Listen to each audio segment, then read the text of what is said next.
anti-diner. Anti-diner.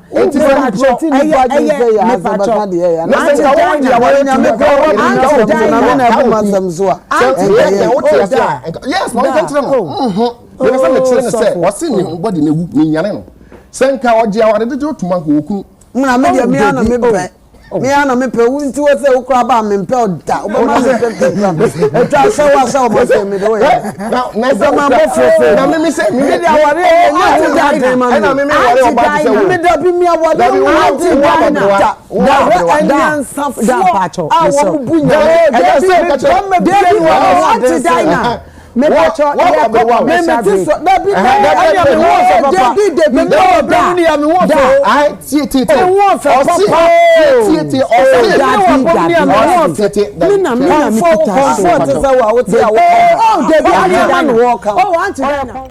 maybe I will be a high Nyantachi TV. Na story I de bro a year. Daddy Lumba a Ghana and Yumtini Kunina were free moi. And the year Manso Kakraba home. Esan said the year penny a friend Akusia Sewa our Germany. Na the year Kumanso a friend or Dobruni our so Ghana. Na year no a year Mammy Akusia Sewa Aqua Samai. A year Daddy Lumba Bushia penny any and penny for more bush enemy and a year Kumana or Ghana and say.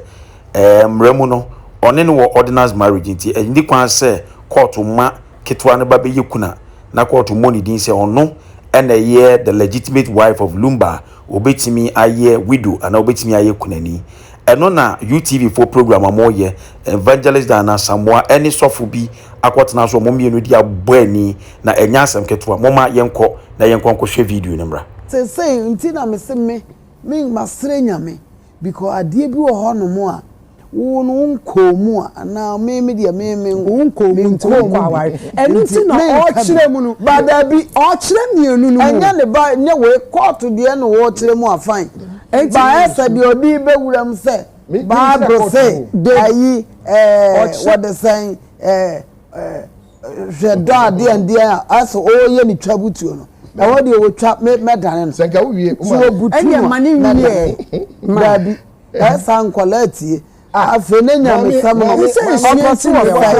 me pato tie me he ye nye nkwala o nye father to sa frame onim de me beka ana sabu so o me so to dem de me kan je say nkwala tie de da bi nkwala tie ne ya da pacho ye so nkwala tie sei da bi nkwala tie anti-diner me pacho mani wie submission nkwala na so mutie na se e kire mo de o frame na me asem de ko tuba bo kire mo a mo njintum enso nyamiasem me kotu makotu Bible akire maka kire say Genesis chapter 2 verse 18 we say nyese be man kotra eni ho ho what you say and now person hu awade dodo o Bible me kire oni nyina quotations ene de me ka kire wo be ka say nyamiasem minim nyame kro na asem a wo ka ba me ka Bible asem now ye ba aware send ye kire mu no ye ordinance and your customary marriage no ye man ya etimu no enye bone enye wudie bone bia ni hu se be ma be ware mbienu ne ne miensa ne nan ne num ne nsi But Genesis 2:18 and that's no or said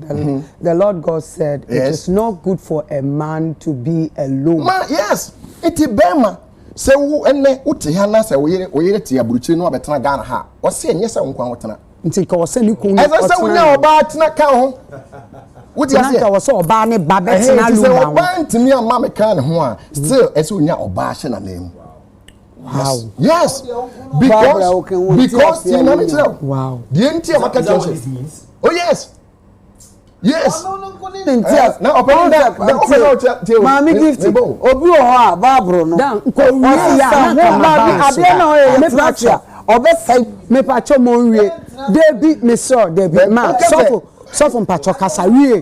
David ye ready. Oh Arnold.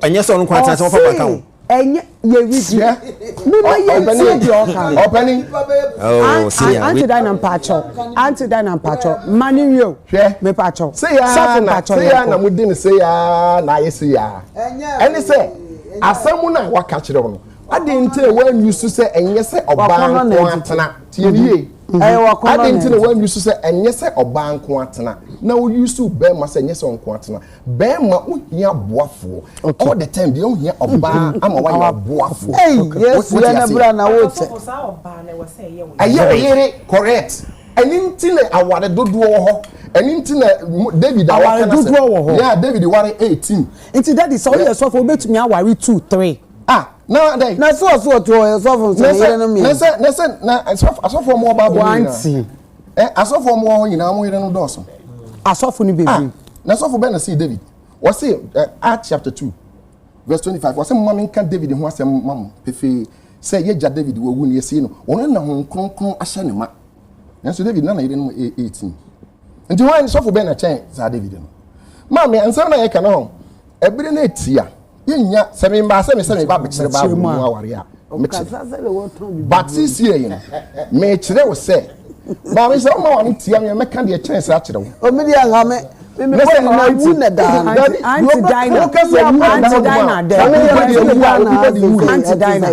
anti diner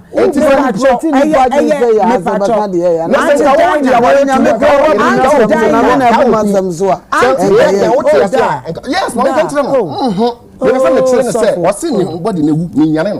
Senka or Jawara did you to Manku? Me ana me pe wunti wo se ukra ba me pe oda obama se pe e twa se wa se o mo se me do now na ma mo fofo na me say me dey aware e na me ware o ba se me da bi me aware da enyan safo da pacho a wo bunya e se ka cho me dey wo anti-diner me pacho me ti so da bi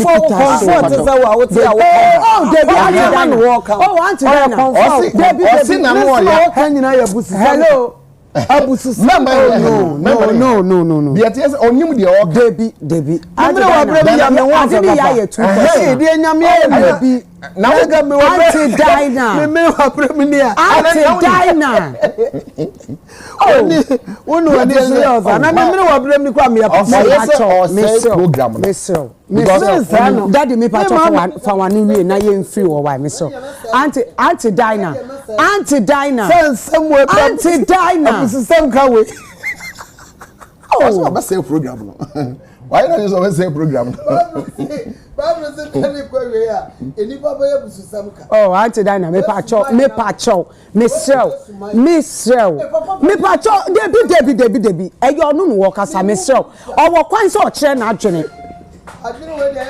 Baby, our quite so chain are doing to me so. Or say new young man in tin oira. Da, me pacho we would deny and call MC. Oh, anti-diner. New dear now bow. Anti-diner. Me pacho and do 10 you. Oh, Mammy, and to us. Me pacho in you one. So when you deal with Uncle Quenny. Or for me, that CP say, a baby, why being say, Nyantechi TV and only a better. Me da so timi share video no nyina kwa wiye na why wadwen se time bia no ye de enne story bia ba obedi achi na obehwe de amaye yankopon won sha no wonka ho etimi so da bia obehun se story bia ba bia me pa cho edi na wa subscribe on my na wa share na afoforo so enya bi ahwe na ha na me de besi me de Samuel Osu Nyantechi ahaye Nyantechi TV ewado wonka ho na won hwe nyina so abra ye ho masem bo na 0 ni Yesu Kristo dimo amen bye bye.